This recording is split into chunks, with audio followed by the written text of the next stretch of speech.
All the corporate world's a stage. You learn how to arrange your face for group viewing, you create slides to impress and persuade, and you keep your eyes bright because you and your colleagues are competing for the same applause.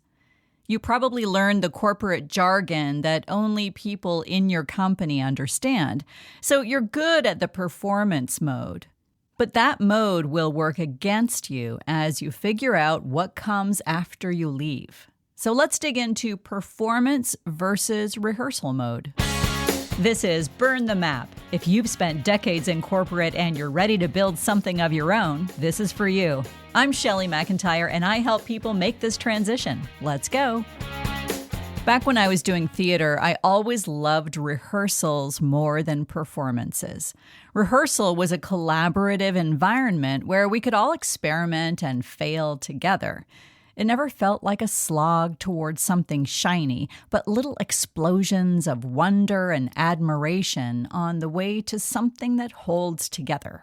Before the performances, we were all wigged out and fidgety, hoping everything would go perfectly.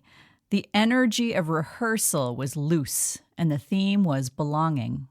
We all know now that life is rehearsal and that we're making it up as we go. But the corporate world trains that instinct out of you. Managers insist that your work is handed in error-free. You're constantly reminded that the parent company or the CEO needs you to do more with less and that layoffs are coming. The stakes are high, and that easy experimentation mode is gone. The trouble comes when you start to believe that the next thing you do has to be equally performance-ready. A business, a website, your entire new identity outside the corporate world all has to be perfect before it launches. So a lot of people wait, fiddle with the website just a little more, and stall in a variety of ways before starting. I was doing the same thing before I published the first version of my coaching website 6 years ago. When I mentioned all the tweaking to a friend, she said, "Just publish it. You'll update it 100 times after you launch anyway."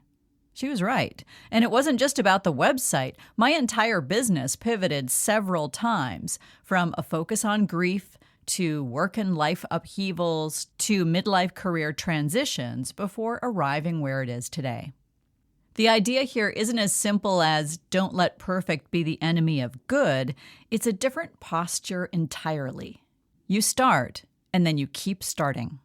If you're thinking of switching to contracting or starting a solo business, it's easy to get lost in planning documents and vision boards.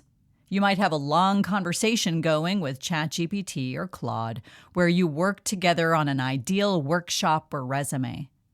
But the learning that matters happens when you try things with and in front of people, so you get the feedback about what works and what doesn't. People have a high tolerance for pivots.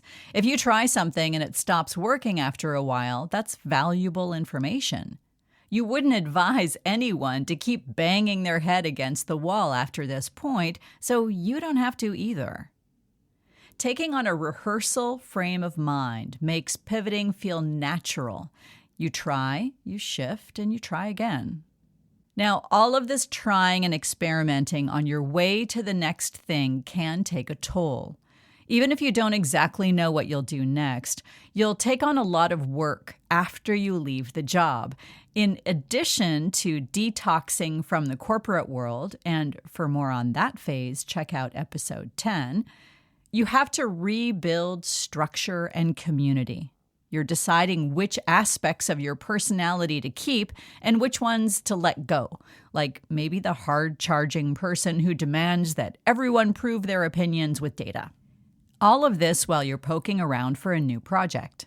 Together, that creates both a cognitive and emotional load, so you'll need to take care of yourself, especially in the first few months after you leave the job. One specific antidote for this exhaustion: retain something you're already good at. A skill, hobby, or activity where you feel highly competent already. Doing something you know how to do will feel like rest when the other parts of your life are under a cognitive load. The early phases of my coaching practice involved a lot of training, meeting people, and digging into highly emotional topics. I was also creating programs and trying to find clients. I felt totally incompetent at everything. There was joy in this rehearsal process, especially when I was with classmates, but I was still unwinding from my performance-based corporate past. So when I was feeling overloaded, I turned to something else, sewing. During those stressful years of learning and failing, I made placemats, tote bags, denim aprons, and toiletry bags, dozens of them. It was so satisfying to create and finish something, and I was good at it. It felt like rest and scratched the performance itch just a little. You don't have to be a beginner at everything simultaneously.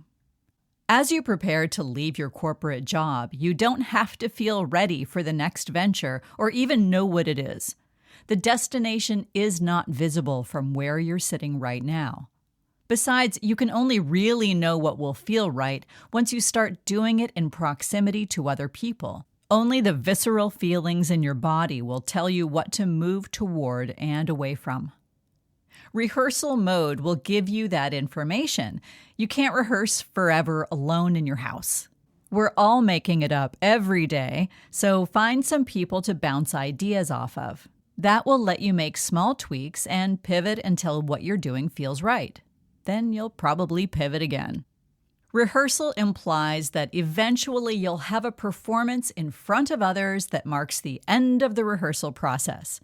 For most people in the transition out of corporate, that doesn't happen.